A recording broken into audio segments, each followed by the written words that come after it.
Chers internautes, bonjour. dal leen ak jàmm ci seen site yi di VIP people VIP info point net ngir am ay xibaar yu leer te dëggu su ngeen abonné ba noppi ngeen fàtte bés cloche de notification bi ñi xëy tey indi leen seen émission hebdomadaire muy Tanche émission bi leen di indi li fi jot a ruus ci ay xibaar ci ayu bés lépp loo xamante ni jot na fi am ci ay bés samedi bu jot seen émission phare bi di Tanche Show dina leen ko indil ci seen site yi di VIP people point net VIP info point net fi ñu koy tàmbalee muy sommaire du jour dinañu dem seeti foofu diggante kii di Mansour Faye ak Ousmane Sonko ginnaaw kàddu yi bu mu commencé jóg kii di tuumal sa morom suñ fa jógee dinañ dem fële ca Terre Sud ci Comico xool diggante ancien militaire yi ak gendarme yi nu mu mujjee suñu fa jógee dinañ dem seeti màggalu Touba xool diggante Aïda Diallo ak ndigalu xalif général bi naka la mujjee suñu fa jógee dinañu seeti ci wàllu lamb diggante Gris Bordeaux ak kii di Gaston Mbengue suñu fa jógee dinañu dem seeti kii di Zahra Iyane Thiam mu jiite fii microfinance à part quatorzaine boobu mu waxoon képp ku dem màggal Touba soo ñëwee dinañ la quatorzaine suñu fa jógee dinañ dem ci agression bi nga xamante ni am na ci VDN bi jamono ji maanaam VDN bi lëmbe trop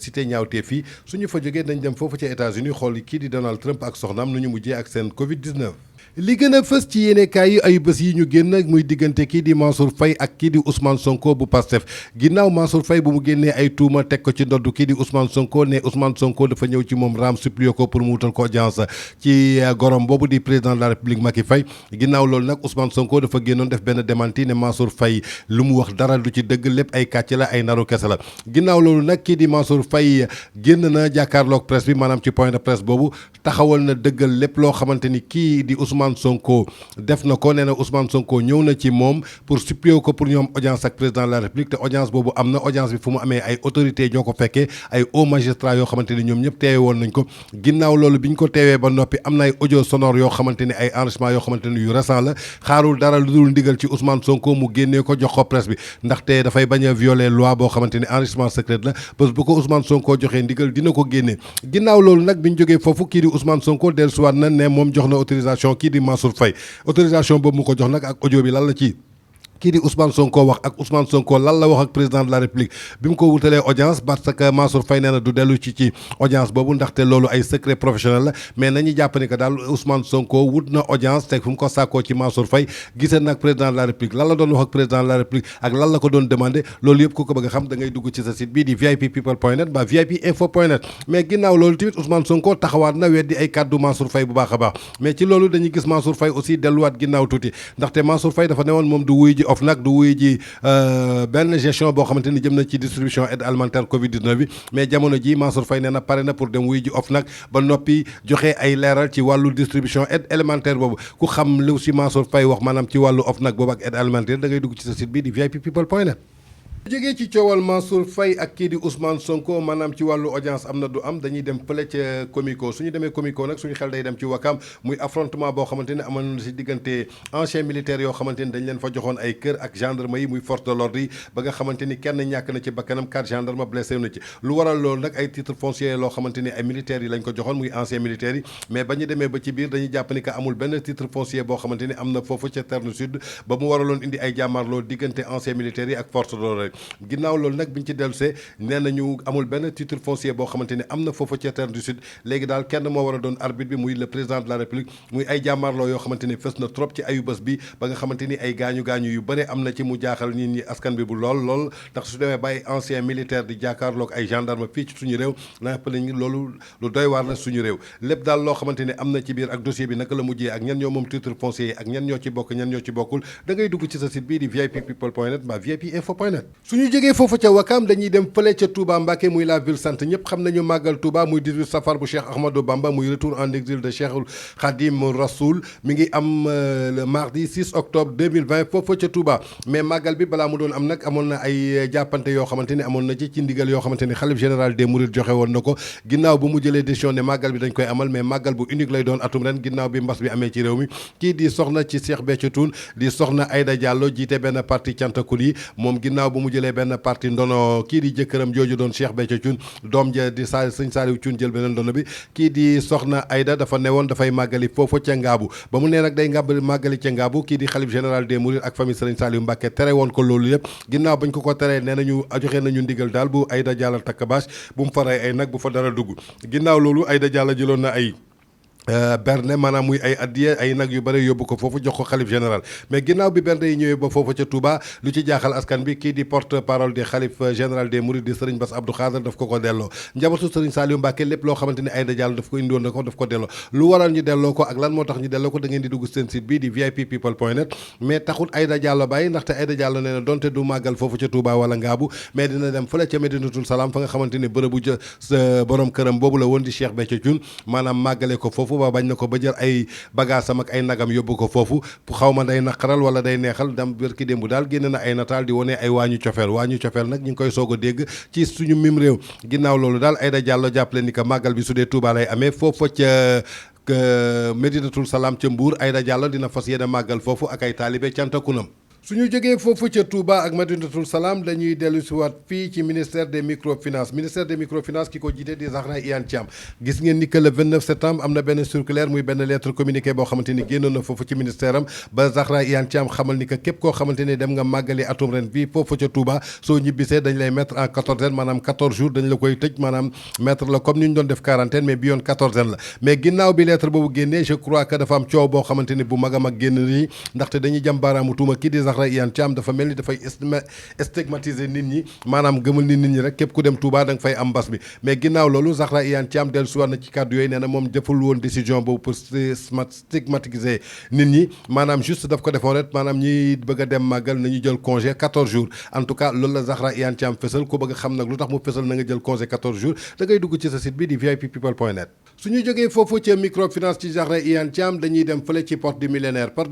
nag ay bés yi ñu génn tàngoon na lool ginnaaw kii nga xamante ni moom moomoon page boobu non à l'indiscipline au Sénégalais di DJ Malick am na benn journaliste maanaam benn caméraman woman boo xamante ni mooy liggéey foofa ca Dakar ak di wuyoo ci turu Adja Ndiaye ginnaaw bi ñu tasee point de presse boobu moom dafa amoon ay jàmmaarloo digganteem ak ñeenti takk der yoo xamante ni ay kàddu jib na seen diggante mais ginnaaw loolu kii di caméraman woman bu Dakar ak boobu di Adja Ndiaye ñeenti takk der yooyu dañ ko jàpp dóor ko ba muy bëgg a dee takk ko mënate ko dugal ko ci biir oto bi ba journal caméraman woman boobu génn ci ak ay gaañu yu métti ba jamono ji ñuy wax ak yéen mi ngi foofu tëdd ca lalu hôpital loolu nag tax na kuréelu taskatu xibaar yi mer ba futt rawatina éditeur des presse en ligne te kii jiite ko di Ibrahima Lissa Faye ñu bind benn lettre de protestation boo xamante ni dañ ko déposé foofu ca ministère de l'intérieur ci Aly Ngouille Ndiaye maanaam di réprimer lépp loo xamante ni dafa jëm ci bavure policière boo xamante ni day am jamono ji ñi ràññee ko lool diggante journalistes yeeg takk der yi ñoo xamante ni dañuy def seen liggéey bu baax a baax mais ginnaaw loolu tamit Aly Ngouille Ndiaye di ministre de l'intérieur génn na def benn sortie xamal ne ni que daal lépp loo xamante ni doon na prise en charge ci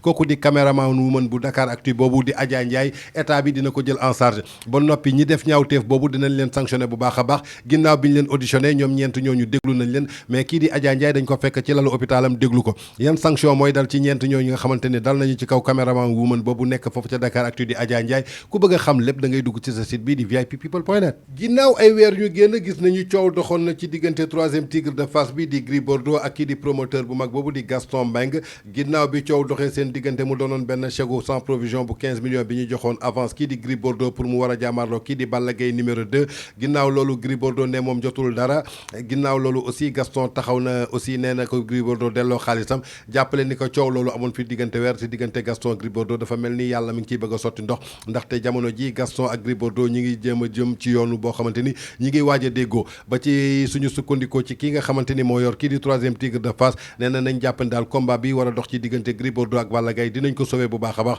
kon Gaston Mbengue daal dellu soit na ci ay propos Gris Bordeaux dellu soit na ci ay propos ni ko Olof Ndiaye di waxee ginnaaw ay jàmm donc daal ay bi doxoon ci diggante Gris Bordeaux ak Gaston Mbengue jàppale ni ko daal ay bi dafa mel ni mi ngi bëgg a fay ndox bu sedd bi ngi kiy bëgg a sotteeku képp koo xamante ne amoon nga yaakaar pour seetaan si saison 2021 bi kii di combat di Gris Bordeaux du troisième tigre de Fass ak Balla Gaye numéro 2 am nañ ci yaakaar bu baax a baax dina am ndaxte jàmm mi ngi waaj a dellu si diggante Gris Bordeaux ak Gaston Mbengue ku xam jàmm jooju ku ko dox ak kan moo ko naka lañ ko doxee da ngay dugg ci sa site bii di vipinfo.net ginnaaw suñu jógee foofu ca Fass ak Ndiambour dañuy dellu fële ca États-Unis suñu demee ci États-Unis nag dañuy xooli couple présidentiel bi di Donald Trump ak kii di soxnaam ginnaaw biñ leen testé si feebaru mbas mi ñoom dañoo génn doon ñoo xamante ni ñoom ñaar ñëpp positif kii di Donald Trump ak soxnaam ñoom ñëpp dañu am jamono ji feebaru mbas bi ñaari fan nag avant test boobu li am kii di Donald Trump da doon saboté maanaam di ñaawal kii di Biden ginnaaw bi ñu testé testé bi doon positif ndekete ñaari fan moo ciy tegu kii di Donald Trump moom it ndekete feebaru mbas bi da ko laal comme l'adage le dit souvent celui qui n'a pas traversé l'autre rive ne doit pas se moquer de celui qui se noie dafa mel ni loolu moom moo dal kii di Donald Trump moom ak soxnam bi biñ leen testé ci Covid 19 bi ñoom ñaar ñëpp lañu testé positif jàppale ni que daal kii di Donald Trump ak soxnam boobu dañ leen testé positif jamono ji fu ñu nekk ak naka lañ leen di traité da ngeen di dugg ci seen ñaari sites yi di vippeople.net ba vipinfo.net lii tamit di beneen xibaar boo xamante ni ñaawteef la mu gën a fës ci ayubés yi muy benn lesbienne boo xamante ni lesbienne nag soo ko tuddee maanaam moo ko xamante ni dafay def acte contre nature nag soo ko déggee maanaam mooy góor ak góor di sëy mbaa jigéen ak jigéen di sëy kii nag mi ngay wuyoo ci turu Astou Camara caabi daf ko féetee ginnaaw lu waral caabi féete ko ginnaaw ndaxte dañ ko bett muy def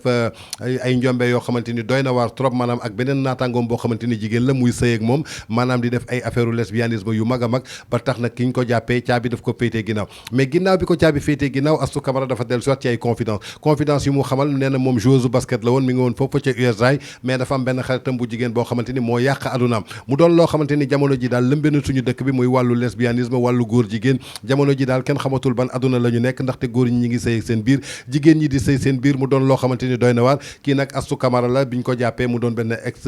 basketteur joueuse basket boo xamante ni mi ngi nekkoon foofu ca USA mais ginnaaw loolu caabi féete na ko ginnaaw biñ ko bettee en flagrant délit boo xamante ni ci acte contre nature la nekkoon moom nag tuumalul kenn du dul copinam boobu maanaam muy corom bu jigéen boobu nga xamante ni moom moo yàq adunaam lii tamit di benn insécurité boo xamante ni jamono ji ràññee nañ ko ci Ndakaaru suñu nee Ndakaar nag rawatina fii di Védène bi nga xamante ni dafa doon benn voie de contournement ñi dafa tali boo xamante ni dafa continuer dem ba gàddaay jamono ji ñu ngi ciy gis insécurité boo xamante ni doy na waar ndaxte Védène bi gudd na amul lumière amul dara jamono ji agresseurs yi diggu bëccëg ndar kàmm la borom scooter yi taxaw foofu di fëkk saagu nit ñi maanaam lu toll ci tisbaar da ngay gis ñiy agressé mais kii nag benn boutique bu mag lañ fa jël cambriole leen jàppale ni que boutique bi nag am na ay bés yoo xamante ni cambriole woon nañ ko ba yóbbu fa 30 millions muy loo xamante ni doy na waar jamono ji daal suñuy wootee sécurité suñu réew yaakaar naa ni état bi war nañu mën a veillewaat ci askan bi delluwaat sécurité fii ci Védène bi ginnaaw tali yi ñu fay def ça coûte des milliards donc war nañu xool nan la ñuy renforcer sécurité bi def fa ay lumière ndaxte agression bi mi ngi lëmbee dëkk bi rawatina borom scooter yi jamono ji instructeur yoo xamante ni amuñu matricule amuñu dara ñaaray nekk ci ginnaaw da ngay romb ñu fëkk sa sac ba xëcc sa cheveux naturel muy lu doy waar muy agression boo xamante ni cambriolage dafa am fii ci Védène bi maanaam boutique bañ fa daaj yi yóbbu nañ fa alal bu takku yóbbu fa ay matériels yu bëri te jàppale ni que magasin boobu jamono yii ñu génn rek yóbbu nañ fa lu toll 30 millions de francs te li gën a métti ci lañ fa yóbbu bi yoon dañ fa faat benn vigile boo xamante ni moo ngi fa nekkoon muy ñaawteef boo xamante ni ñu ngi koy faral di gis suñu Sénégal